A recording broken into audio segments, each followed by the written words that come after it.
Hi friends, welcome to universe classes. स्वागत है आपका यूनिवर्स क्लासेज में। शाम को बज रहे हैं 7 और हम लोग रोज़ शाम को 7 बजे जुड़ते हैं सुपर टेट के लिए मैथ के प्रैक्टिस सेट के साथ। यदि आप किसी भी वनडे एग्जाम की तैयारी कर रहे हैं तो भी आप इस सेशन को देख सकते हैं, जिससे कि आपका बेसिक बिल्कुल कंसेप्ट क्लियर हो जाएगा और यहाँ से आप जो है किसी भी एग्जाम के लिए आप तैयारी कर सकते हैं। तो चलिए शुरुआत करते हैं आज सेशन की। और ये हमारा प्रैक्टिस सेट नंबर 8वां है। इससे पहले हमने 7 सेट डिस्कस कर लिया है। उसको यदि आपने देखा नहीं है तो डिस्क्रिप्शन से लिंक लेकर के आप वहाँ से उसको देख सकते हैं और अपना कंसेप्ट बिल्डअप कर सकते हैं। और रोज़ हम दोपहर में 12 बजे इस समय हमने प्रॉफिट और लॉस ख़त्म करके परसेंटेज को शुरू किया है, जो कि एकदम बेसिक से यानी कि जीरो लेवल से हमने जीरो लेवल से यहाँ तक उठाएंगे। और अभी हमने एक ही क्लासेस में डिस्कस किया है परसेंटेज का, और कल जो है दूसरी क्लास आएगी तो आप उसको जरूर देखें यदि आपका बेसिक मैथ बिल्कुल कमज़ोर है तो चलिए शुरुआत करते हैं आज के इस सेशन की। इसमें क्वेश्चन काफ़ी अच्छे क्वेश्चन है और बेसिक क्वेश्चन है, जो कि आपके एग्जाम के पॉइंट ऑफ व्यू से वेरी इंपॉर्टेंट क्वेश्चन है। और इस तरह से क्वेश्चन जो भी क्वेश्चन हमने लिया है सभी question previous year teaching exam में कहीं ना कहीं पूछे गए हैं। चलिए देखते हैं। संक्रिया 9 + 7 भागा 4 × 5 को बताना है। तो इस तरह के सवाल को लगाने के लिए आपको बॉड मास का आना जरूरी है। बॉड मास, ठीक है। ये तो छोटा क्वेश्चन है, लेकिन बॉड मास बेसिकली आपको ध्यान रखना है। ब्रैकेट, सबसे पहले ब्रैकेट, फिर ऑफ, फिर डिवाइड, फिर मल्टीप्लाई, फिर एडिशन, फिर सब्ट्रैक्शन। जब भी इस तरह क्वेश्चन दिखे तो आपको यही पैटर्न फॉलो करना है। तो चलिए देखते हैं। सबसे पहले ब्रैकेट सॉल्व करेंगे तो ये होगा 16 भागा 4 करेंगे और गुणे 5 कर देंगे, ठीक है। अब हमको गुणा से पहले भाग करना होता है, तो 16 में 4 से भाग देंगे तो आ जाएगा 4 और गुणे 5। यह कितना आ जाएगा? तो यह निकल के आ जाएगा 20। और 20 ही इस क्वेश्चन का आंसर है, जो कि ऑप्शन नंबर सी में दिया गया है। सी बिल्कुल करेक्ट है। चलिए अगला क्वेश्चन देखते हैं। 44 - 6 + 43 × 2 - 87, इसका मान आपको बताना है। तो सबसे पहले हम वही बॉड मास का रूल फॉलो करेंगे। बॉड मास का इसमें तो कोई ब्रैकेट है नहीं, तो आइए देख लेते हैं। सी, ठीक है। सबसे पहले आपको क्या करना है? सबसे पहले आपको करना है मल्टीप्लाई। अब ऐसे लिखिए 44 - 6 + 43 में 2 से गुणा करेंगे आता है 86। 43 दिन होता है 86, 86 माइनस का 87, ठीक है। अब क्या करना है आपको? इसमें से इसको माइनस कर सकते हैं। ये पहले माइनस कर सकते हैं। तो 38 में 6 निकाल 44 में 6 निकालेंगे आएगा 38, और 38 + 86 - 87, ठीक है। तो यहाँ से आप इसको माइनस कर लीजिए। ये आएगा, कितना आएगा? तो ये आ जाएगा आपका, पहले इसको जोड़ ही लीजिए। तो ये कितना निकल के आएगा? तो यह निकल के आएगा आपका 124 हो जाएगा। इसको जोड़ेंगे तो 8 8 8 6 14 84 लेग 8 3 11 और 1 12, 124 - 87। अब 124 - 87 करेंगे तो यह निकल के आएगा 14 में से 7 जाएगा 7, और 11 में से 8 जाएगा 3, 37 निकल के आएगा, जो कि ऑप्शन नंबर ए में दिया गया है। ऑप्शन नंबर ए बिल्कुल करेक्ट है। इसको एक तरह से और आप कर सकते हैं। यहाँ पे 86 में से 87 निकालेंगे तो आएगा -1, यानी कि 38 और -1 बराबर 37। यहाँ से भी आप इसको कर सकते थे, लेकिन जो तरीका है वो यही है। सबसे पहले आपको ऐड करना है, फिर सब्ट्रैक्ट करना है। तो इस तरह से आप समझ पाएंगे। ऑप्शन नंबर ए बिल्कुल करेक्ट है। चलिए कुछ और क्वेश्चन को लेते हैं। ये भिन्नों के अंश और हर पे के पैटर्न पे लघुत्तम और यानी कि लौसा और मौसा वाले क्वेश्चन आपसे खूब पूछे जाते हैं, खास करके टेट में, सीटेट में, या फिर किसी भी टीचिंग के एग्ज़ाम में। तो चलिए इस पर डिस्कस करते हैं। 2/3, 3/5, 4/7 और 9/13 का लघुत्तम समापवर्त यानी कि लौसा क्या होगा? तो भिन्नों का एक आपको ट्रिक याद रखना है। यदि लौसा पूछा जाएगा तो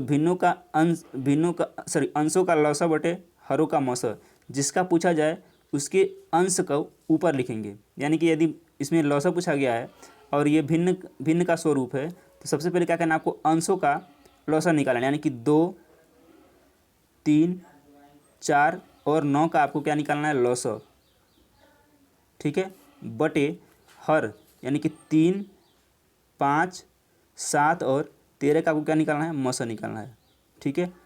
इसको जब आप निकालेंगे तो 2, 3, 4 और 9 का जो लौसा हो जाएगा वो हो जाएगा आपका 36, क्योंकि 36 ही इन सभी संख्याओं से कट पाएगा। 2 से भी कटेगा, 3 से भी कटेगा, 4 से भी कटेगा और 9 से कटेगा। तो इस तरह से इसका लौसा कितना होगा? 36। आप निकाल लीजिएगा, हमने इसको निकाल के ही आपको बता रहा हूँ। 36 हो जाएगा। और 3, 5, 7 और 13 का मौसा क्या हो जाएगा? 1 हो जाएगा, क्योंकि यह कोई संख्या जो है किसी से नहीं कटेगा, खुद से कटेगा या फिर 1 से कटेगा। तो इस कंडीशन में इसका जो मौसा हो जाएगा 1 हो जाएगा, 36/1 यानी कि 36 हो जाएगा। ठीक है, फिर से समझिए आप, जब भी आपसे मौसा और लौसा पूछे और भिन्न का पूछे तो क्या करना है, यदि आपको लौसा निकालना हो तो अंशों का लौसा बटे हरों का मौसा, और यदि आपसे मौसा पूछेगा तो अंशों का मौसा बटे हरों का लौसा। इस कंडीशन में क्या करना है आपको, ऐसे ध्यान रखना है। तो इसका आंसर क्या हो जाएगा, 36 हो जाएगा। ऑप्शन नंबर डी बिल्कुल करेक्ट हो जाएगा। चलिए अगला क्वेश्चन देखते हैं, और यह क्वेश्चन परसेंटेज से है और इम्पॉर्टेंट क्वेश्चन है। ए की आय बी की आय से 20% अधिक है, तब बी की आय ए की आय से कितने प्रतिशत कम है। यानी कि ए की आय जो है बी की आय से 20% क्या है, अधिक है। तो बी की आय ए की आय से कितने प्रतिशत कम है। तो चलिए मान लेते हैं जो बी की आय है, बी की आय कितनी है, 100 है। तो इस कंडीशन में क्या होगा, ए की आय बी से 20% अधिक है, तो ए की आय कितनी हो जाएगी, ए की आय हो जाएगी 120। ठीक है, अब इन दोनों का अंतर कितना हो जाएगा, इन दोनों का अंतर हो जाएगा 20। ठीक है, 120 में से 100 निकालने तो आएगा 20। इसको क्या करना है आपको, इसको करना है कन्वर्ट परसेंटेज में। तो 20 और गुणे 100, प्रतिशत कमी या वृद्धि निकालने के लिए, यानी कि प्रतिशत कमी या वृद्धि निकालने के लिए 100 बटे कंपेयर किससे कर रहे हैं, ए से कंपेयर कर रहे हैं। तो ये एक चीज़ ध्यान रखना है, जिससे आप कंपेयर करेंगे उसको हमेशा नीचे रखेंगे। तो कंपेयर किससे कर रहे हैं, बी की आय ए की आय से कितने प्रतिशत कम है, तो ए को नीचे रखेंगे, यानी कि ए का मान कितना 120 है। 120 का मान रखते हैं नीचे, इसको काटिए, 1 0 से 1 0 यहाँ कट जाएगा, 2 1 कम 2, 2 6 12, फिर 2 3 6, 2 5 10, और ये 50/3 आ जाएगा, यानी कितना आ गया, 50/3 निकल के आ गया। अब इस 50/3 को आप और क्या लिख सकते हैं, तो 16 सही 2/3% की क्या है, कमी है। यानी कि जो बी की आय है ए की आय से 16 सही 2/3% कम है, जो कि ऑप्शन नंबर सी दिया है, और यही बिल्कुल करेक्ट आंसर है। ठीक है, तो चलिए जब भी इस तरह से क्वेश्चन पूछे तो जब कंपेयर करेंगे, तो यहाँ पूछा है ए की आय बी की आय से 20% अधिक है, तो जिसका बोलेगा, जिसका न्यूट्रल रहेगा उसको हम 100 मान लेंगे, और जिसमें कमी और वृद्धि कर रहा है उसमें हम जितनी कमी वृद्धि कर देगा उसको हम जोड़ देंगे। यही इस क्वेश्चन को लगाने का तरीका है। हम किसी भी अपने क्वेश्चन में फार्मूला बहुत कम यूज़ कर सकते हैं, करते हैं, या फिर फार्मूला हम याद करने की कोई सलाह नहीं देते हैं। चलिए अगला जो क्वेश्चन लेते हैं, यदि 15% लाभ और 15% हानि का अंतर 450 है। इस क्वेश्चन को यकीन मानिए यदि आप फार्मूले से लगाते हैं तो काफ़ी लंबा चौड़ा होगा, लेकिन आप इसको इतनी आसानी से और इतनी शार्ट में लगा सकते हैं जिसकी आप कल्पना भी नहीं कर सकते हैं। तो चलिए देखते हैं, 15% लाभ और 15% हानि का अंतर क्या है, 450 है। तो क्रय मूल्य ज्ञात करना है। अच्छा ये बताइए, कोई भी वस्तु अपने आप में कितनी होती है, 100% होती है। ठीक है, कोई भी वस्तु अपने आप में 100% होती है। अब क्या कर रहा है, इसी 100 में मान लीजिए 100% था तो पहले से उसका वस्तु का था, इसमें 15% की क्या हो रही है, पहले 15% का लाभ हो रहा है, इसमें 15% जोड़ दीजिए, तो ये कितना हो जाएगा, 115%। ठीक है, अब क्या हो रहा है, 15% के हानि का अंतर, यानी कि 100% था, इसमें 15% की हानि हुई थी, कितनी बची, 85, यानी कि 100 माइनस 15%, ये बराबर कितना आ जाएगा, ये आएगा 85%। अब इन दोनों का माइनस निकालिए, यानी कि अंतर कितना आएगा, 5 में से 5 जाएगा 0, और ये 11 में से 3 जाएगा, सॉरी 8 जाएगा 3, यानी कि 30% अंतर आ गया। अब अंतर ही पूछा, अंतर दिया है कितना, 450, अंतर ही तो दिया है। इस 30% का मान कितना है, 450 है। ठीक है, तो हमको 100% का मान निकालना है, तो 100% बराबर क्या हो जाएगा, यानी कि 30% बराबर 450, तो 100% बराबर 450 गुणे 100 और बटे 30 कर दीजिए। ठीक है, एक जीरो से एक जीरो कट जाएगा, 3 कम 3, 45 कटेगा 15 बार में, और 15 गुणे 100 करेंगे कितना आ जाएगा, 1500। यानी कि उस वस्तु का क्रय मूल्य कितना था, तो उस वस्तु का क्रय मूल्य था 1500, जो कि ऑप्शन नंबर ए में दिया है, और ऑप्शन नंबर ए बिल्कुल करेक्ट है। फिर से देखिए, 15% का लाभ होता है तो 115%, 15% की हानि होती है तो आएगा 85%, इन दोनों का अंतर आएगा 30%, और इस 30% का मान दिया है 450, और हमको 100% की वैल्यू निकालनी, यानी कि क्रय मूल्य निकालना है, जो कि 100% होता है। तो 100% की वैल्यू निकालने का आएगा 1500, जो कि ऑप्शन नंबर ए दिया है, ऑप्शन नंबर ए बिल्कुल करेक्ट है। चलिए अगला क्वेश्चन देखते हैं, एक वस्तु का क्रय मूल्य उसके विक्रय मूल्य का 3/2 है, तो लाभ या हानि क्या होगा। देखिए इसको हम फार्मूला यूज नहीं करेंगे, लेकिन बहुत ही कम टाइम में बोल दें क्विकली इसको लगा सकते हैं। 3/2 है, क्या है, विक्रय मूल्य 3/2 है। एक वस्तु का क्रय मूल्य उसके विक्रय मूल्य का 3/2 है। ठीक है, यानी कि क्या हो गया, ये हो गया आपका सेलिंग प्राइस और ये हो गया आपका क्रय मूल्य यानी कि CP। तो क्या हो रहा है, 3 क्रय मूल्य है और 2 विक्रय मूल्य है। इस कंडीशन में क्या हो रहा है, हानि हो रहा है। कितने का हो रहा है, 1 रुपये की हानि हो रही है। 3 रुपये का कोई सामान था, उसको उसने 2 रुपये में बेचा, हानि कितने का होगा, 1 रुपये का हुआ। यानी कि 1 रुपये का हानि हुआ तो 1 गुणे 100, इसमें इसको क्या निकालेंगे, हम निकालेंगे हानि प्रतिशत। हानि हो रहा है ना, 1 रुपये की हानि हो रही है, तो क्या निकालेंगे, हानि प्रतिशत। क्या होगा, हानि 1 गुणे 100 बटे क्रय मूल्य कितना था, तो क्रय मूल्य था 3 बटे 3 कर देंगे तो कितना आएगा, 100 बटे 3, या फिर इसी को बोल सकते हैं 33 सही 1/3। 33 सही 1/3% की क्या हो रही है, हानि हो रही है, जो कि ऑप्शन नंबर बी में दिया गया है। फिर से देखिए 3/2 यानी कि 2 इसका विक्रय मूल्य है और 3 क्रय मूल्य था। इस कंडीशन में इसको 1 रुपये की क्या हो रही है, हानि हो रही है। अब हानि प्रतिशत निकालेंगे तो हानि यानी 1 गुणे 100/3 करेंगे तो ये आएगा 100/3, यानी कि 33 से 1/3% की उसको क्या हो रही है, हानि हो रही है। ऑप्शन नंबर बी बिल्कुल करेक्ट है। अगला क्वेश्चन लिखते हैं, कोई धन 8% की दर से 5 वर्ष में साधारण ब्याज 640 हो जाता है, तो मूलधन बताना है।